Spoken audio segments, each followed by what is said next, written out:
Lazin rođendan. Tajna šumska pustolovina. Kod staroga panja, gde se niko ne sladi, okupi se društvo Lazu da iznenadi.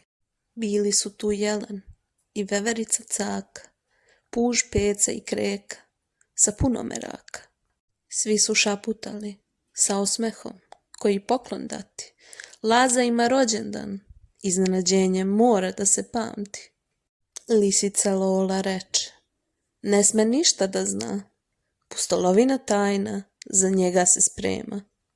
Skakavac Skocko skoči i udari šakom, napravimo igru sa tajnim zadatkom.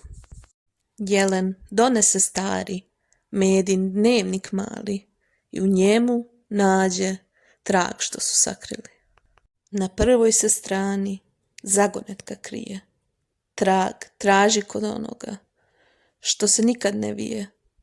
Svi pogledaše Pecu, to si ti, spor, tamo Laza kreće da vidi bor.